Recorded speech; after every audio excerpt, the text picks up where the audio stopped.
segelintir edukasi remaja dan upaya dalam menghadapi tantangan gizi. Yeay!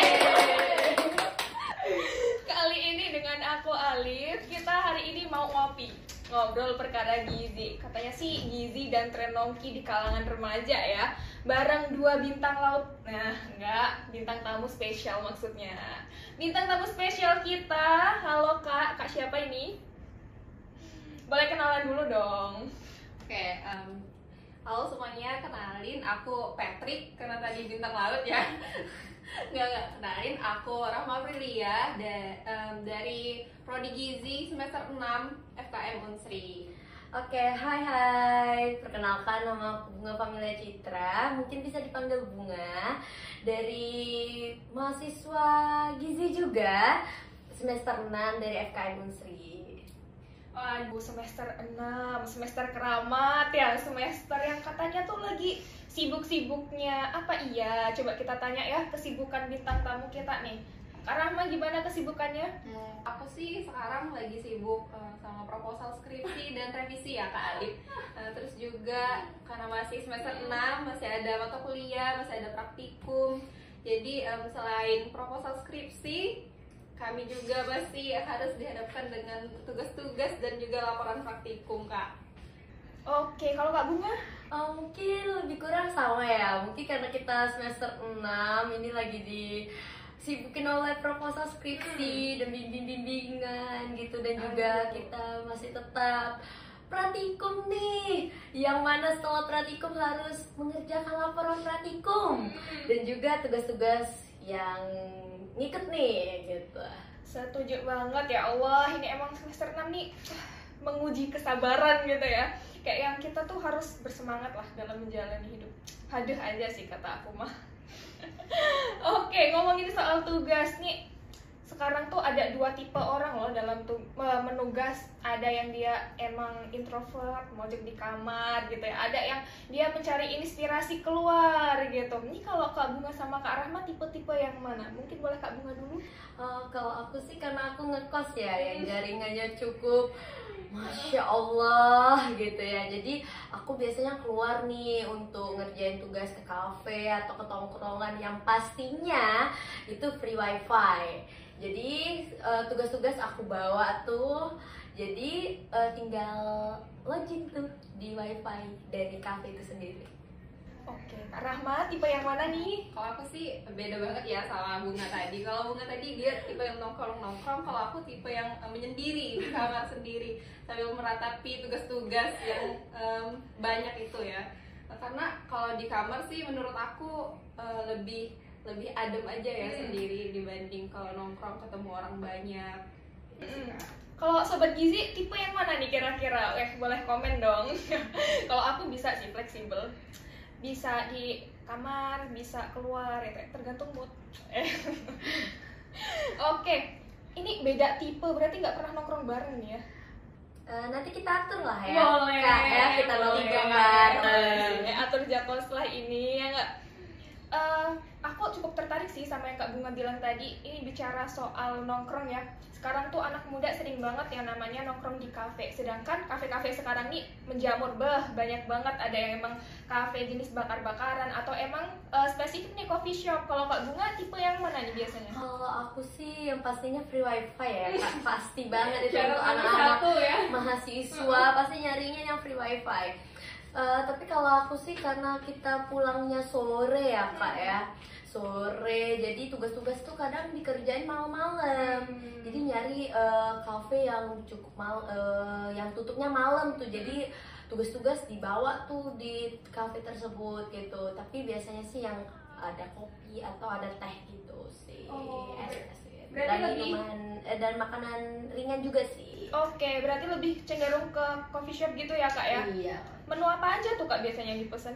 Kalau menu sih nggak ada yang menu spesifik ya pastinya, tapi pasti kopi sih, kopi kalau untuk malam-malam. Apalagi kalau misalnya malam-malam kita mau sebenarnya kalau nggak mau tidur itu kan ada stimulus kita ya, stimulus pasti kalau kita stimulusnya nggak mau tidur pasti nggak tidur. Kalau misalnya kita minum kopi pasti nggak tidur, pasti stimulusnya kita gitu kan, jadi kitanya nggak tidur. Tapi biasanya sih kalau biasanya kalau tugas lagi banyak itu kopinya yang kopi one shot atau Aduh. piccolo gitu.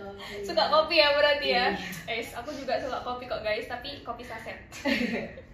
Oke, tapi kita nih ngomongin nongkrong di kafe, apalagi ini Kak Rahma sama Kak Bunga kan mahasiswa gizi, pasti udah katam lah ya insya Allah mah. Ini ada sudut pandang tersendiri nggak Kak? Atau pertimbangan nih dalam memilih makanan, apalagi kalau di kafe itu kan banyak ya list-list menunya gitu. Mungkin boleh dari Kak Rahma dulu.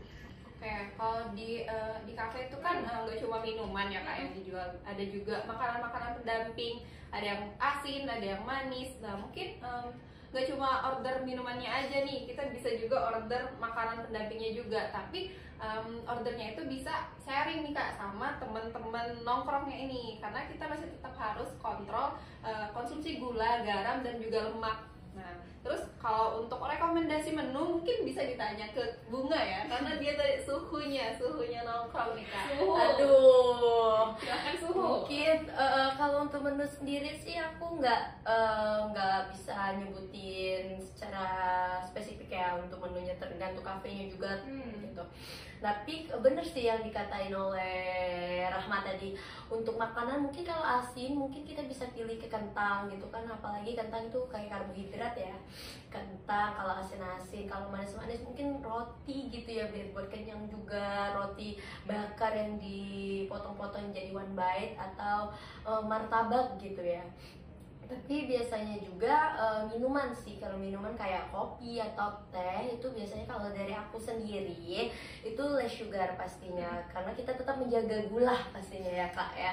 Jadi menjaga gula, meskipun kita makan sembarang masih tetap sih menjaga gizi gitu. Itulah guys, nongkrong boleh, sehat harus. Perhatiin gula, garam, dan minyaknya juga ya. Kalau aku boleh sedikit cerita nih ya Kak, sebenarnya kan aku juga suka kopi ya, walaupun kopi saset gitu ya. Itu hampir setiap hari tuh ya adalah ya minum kopi, apalagi kalau tugas numpuk itu. Nah, aku tuh ngerasa tiap setelah minum kopi tuh kayak bersemangat gitu loh, kayak ya ada semangat tersendiri gitu setelah minum kopi. Nah, sebenarnya tuh ada nggak sih kayak kandungan di dalam kopi yang memang membuat kita makin bersemangat gitu? Mungkin boleh, silahkan Kak Rahma. Oke, jadi mungkin Kak Alif juga tahu ya kalau di kopi itu kan ya, kandungan terbanyaknya itu kafein. Nah, dalam kafein ini punya sifat nih Kak, sifatnya itu neurostimulan, yang mana dia bakal ngasih efek ke tubuh kita. Nah, untuk remaja, kita ini remaja atau dewasa atau remaja jompo ya? Dewasa awal. Untuk dewasa awal seperti kita, konsumsi kopi itu perlu dibatasin Kak, karena itu tadi bisa mempengaruhi pola tidur, terus juga mempengaruhi pertumbuhan dan juga kestabilan emosi. Nah, beberapa penelitian juga menyebutkan kalau konsumsi kopi dalam jumlah yang wajar atau dalam jumlah yang moderat itu bisa memberikan efek yang baik bagi kesehatan Kak. Nah, seperti meningkatkan konsentrasi. Itu bagus kan buat kita yang sering-sering nugas malam-malam ini. Terus juga memperbaiki fungsi-fungsi kognitif dan lainnya. Terus mungkin bisa ditambahin sama Bunga. Oke, mungkin teman-teman dan Kak Alif sendiri nih gitu. Kalau kita minum kopi tuh rasanya kayak berdebar gitu ya. Juga. Itu kan di dalam kopi kan ada kafein ya. Zat tersebut bekerja dengan meningkatkan pelepasan neurotransmitter kita sendiri seperti adenosin dan noradrenalin. Adenosin itu sendiri itu berfungsi sebagai pengatur tidur dan juga merangsang relaksasi, jadi gitu. Kalau adenosinnya sendiri sih Kak ya. Ketika minum kopi, jadi kan kafein itu menghambat reseptor adenosin, menyebabkan peningkatan pelepasan noradrenalin tadi, yang mana noradrenalin itu sendiri ialah hormon yang memicu flight dan juga fight gitu. Jadi kadang-kadang kalau kita minum itu kayak terbang, bukan terbang sih, kayak muyang gitu ya. Dalam ya kayak aduh, mungkin karena nggak biasa mungkin ya. Jadi dalam tubuh, jadi mencakup peningkatan tekanan darah, denyut jantung, untuk meningkatkan aliran darah ke otak. Jadi makanya setelah kita minum kopi itu tuh kadang-kadang berdebar jantungnya, apalagi kalau yang baru-baru dan atau banyak gitu kan, mau coba-coba, aku mau minum espresso gitu, taunya bener-bener kayak kenapa nih? Iya kan, jadi kayak orang-orang tuh kadang ya coba-coba kan minum kopi terus kayak berdebar-debar gitu. Waduh guys, itu bukan jatuh cinta, coba cek dulu, jangan-jangan kebanyakan kopi kalian. Emang dampaknya tuh berdebar itu ya Kak ya? Iya, berdebar. Kadang-kadang kan ada yang sering minum kopi aja pasti ada yang berdebar tuh, apalagi ada yang belum. Tapi kan tergantung efek masing-masing ya. Mungkin ada yang nggak berdebar atau yang enggak. Tapi kan biasanya banyak yang, aduh aku minum kopi kok malah berdebar gitu. Aduh, abis diceritain sisi gelap kopi. Nah, setelah tadi kita bilang kopi itu ternyata bikin bersemangat, ternyata ada juga nih dampak negatifnya ya untuk kesehatan. Nah, jadi kepikiran gitu Kak buat para pecinta kopi termasuk aku sendiri gitu ya. Ada nggak sih rekomendasi atau saran untuk kita-kita nih para kaum pecinta kopi gitu ya? Silahkan nih, boleh Kak ditanggapin. Kalau rekomendasi mungkin lebih ke tips and trick ya Kak. Boleh. Jadi, untuk Alif dan sobat-sobat Gizi di rumah. Nah, jadi untuk tips and triknya yang pertama itu kalau tetap mau pengen minum kopi banget nih Kak, bisa minum kopinya itu jangan dalam keadaan perut kosong Kak, karena kopi itu kan tadi kandungannya kafein. Nah, kafeinnya itu bersifat asam Kak, yang mana nanti bakal memicu sintesis asam lambung di tubuh kita. Nah, kalau kita minum kopi nih sambil nugas tapi nggak makan apa-apa terus asam lambung naik, terus kita nggak bisa nugas dong Kak. Iya benar banget. Terus juga selain makanan pendampingnya yang perlu diperhatikan, terus juga penggunaan gula saat minum kopi itu sendiri Kak. Mungkin bisa pilih kopi yang less sugar, atau kali tahan nggak pakai gula sama sekali karena konsumsi gula yang berlebih itu bisa memicu terjadinya kejadian obesitas dan juga bahkan sampai diabetes mellitus nih. Terus juga selain penggunaan gula, sekarang kan lagi rame banget ya Kak penggunaan artificial sugar. Nah iya itu ya ampun. Terus juga ada kopi-kopi instan nih. Kalian mungkin sering konsumsi kopi-kopi instan itu ada gula tambahannya kan. Nah, menurut beberapa penelitian nih Kak, penggunaan artificial sugar yang klaimnya itu zero kalori itu tidak boleh dikonsumsi secara berlebihan Kak. Jadi tetap harus diperhatikan jarak-jarak waktu konsumsinya itu sih Kak. Oh, baru tahu tuh guys, dicatat. Kopi-kopi kaleng gitu loh Kak, iya kan? Kan dikit tuh nggak apa-apa. Kalau dari Kak Bunga gimana nih? Yang penting boleh minum kopi tapi dikit baik. Dikit baik guys, dikit baik tuh dikit aja gitu ya. Oke, tadi berarti tuh jangan lambung kosong, apalagi buat teman-teman yang punya emah, jangan coba-coba deh ya lambung kosong terus minum kopi, itu mending minum air putih aja deh ya buat cari aman. Terus juga perhatiin konsumsi gulanya, karena kalau konsumsi gula berlebih itu bisa menyebabkan atau menambah resiko kita untuk terjadinya diabetes mellitus di kemudian hari ya Kak. Terus juga perhatiin jumlahnya. Nah, ada ini nggak Kak? Pesan buat teman-teman gizi di luaran sana terakhir aja. Pesannya tetap jaga kesehatan meskipun jajan sembarangan. Jaga kesehatan nih gimana nih konsepnya nih, gimana coba konsepnya? Tetap waras teman-teman. Nah tuh guys, tetap semangat. Dari Kak Rahma? Apa ya? Closing statement buat yang suka minum kopi ya Kak, mungkin. Boleh. Aku general aja sih.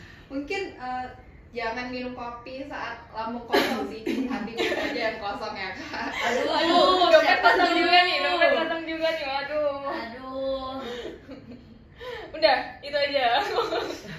Oke teman-teman semua, jadi ini nggak kerasa ya, ternyata udah mau selesai podcast kita kali ini. Tapi jangan sedih, jadi itu tadi pembahasan kita tentang tren nongki di kalangan remaja. Buat teman-teman harus tetap jaga kesehatan, karena kesehatan itu aset terbesar kita teman-teman.